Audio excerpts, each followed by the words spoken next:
as a director and just a fan of the game, one thing I appreciate from Mascots is they're always known for creating that wow moment, that you take away from a game. You have this basketball game, but then you always have like, man, did you see the Bear do this? Did you see Moondog do this? Did you see the Coyote do this? Did you see Rumble do this? Like, that's always, the water cooler talk, like, following games is kind of what the Mascot did that night. So I'd love to hear from you guys kind of some of your bigger, more successful stunts that you created over the years. And Marc, we'll start with you. Whether it's in Seattle or Oklahoma City, what comes to mind? The first one that always comes to mind for me is the inline skate jump. And that had been done a million times from a bunch of other, out in Denver. Mike Zarillo, when he was in Charlotte, was doing inline skate jumps. I don't know. Cudo, you did some? Like, you probably did the first one. Absey, I know, has never been on inline skates in his life. I did once, and it was that because you did it, and then I almost broke my neck. I swear to God, I never did it again. Yeah. And I don't know, have you ever done it, Wicall? Yeah, I did it. Okay. I don't think you did 3-point line though, right? Yeah, and that's my claim to fame, and that was one of those crazy just goals I had in my mind. I was seeing everyone trying to jump from, the free throw line was like, can we get to the free throw line? That'll be so cool.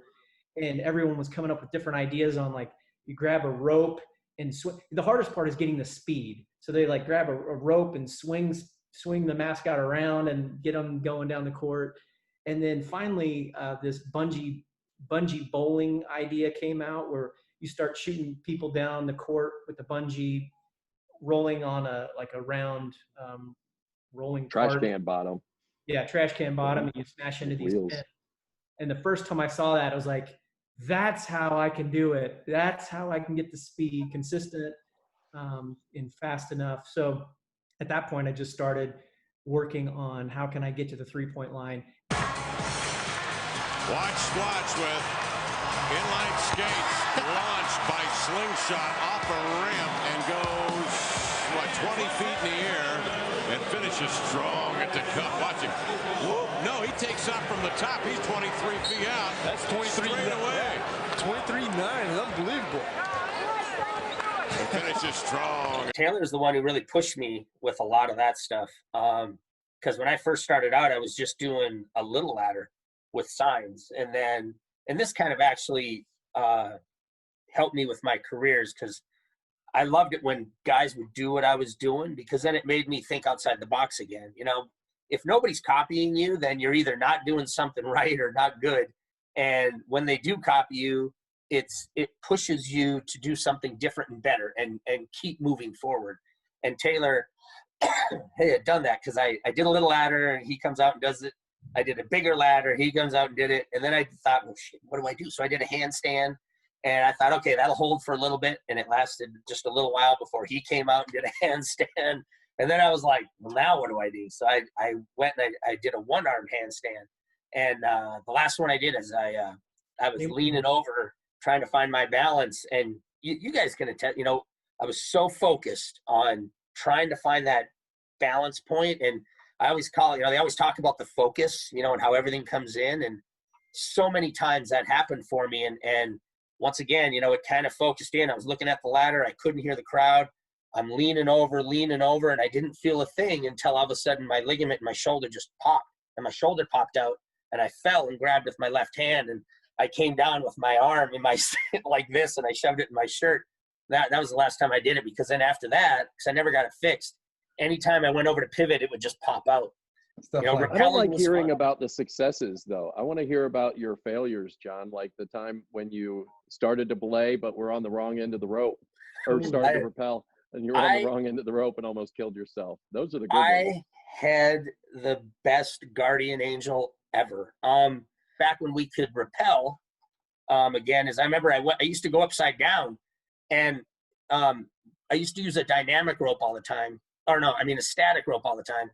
And this night, for some reason, our arena guy put a dynamic rope on.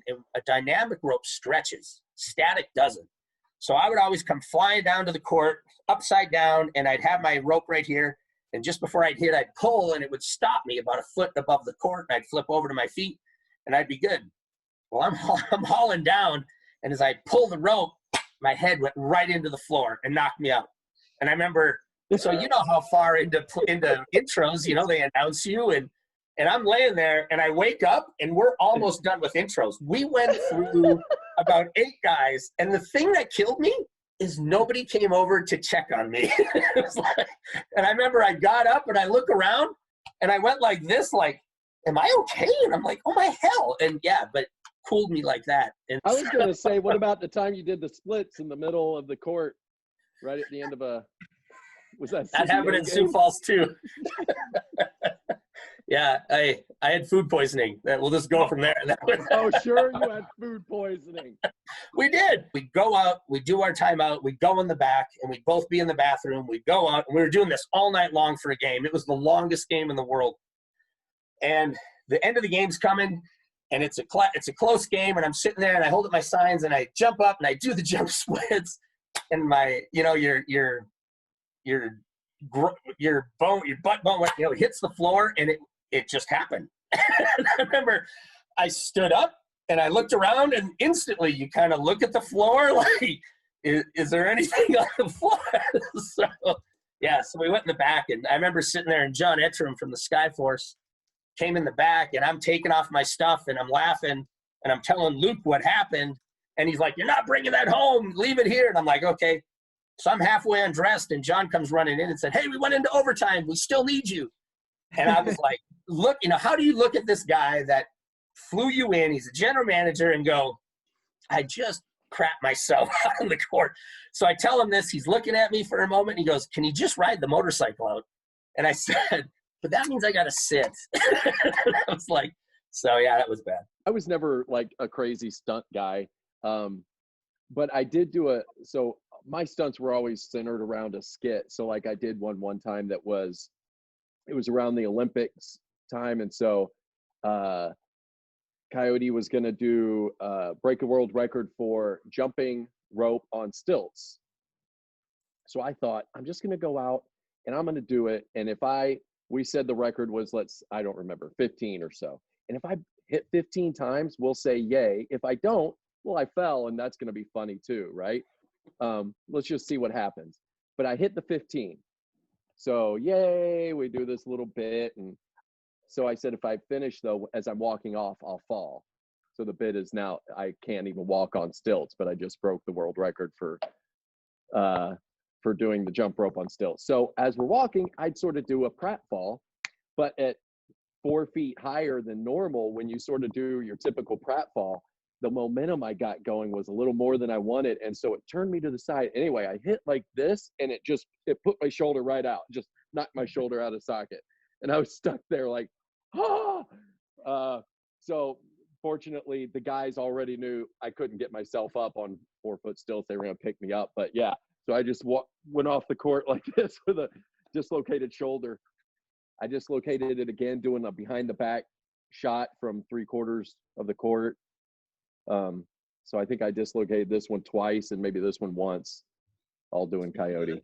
Speaking of the backward shot, Cudo, weren't you the first mascot to ever do that? Was there anyone before you? Now I just think you're calling me old again, but I think so. I mean, I was Minnesota? I did yeah.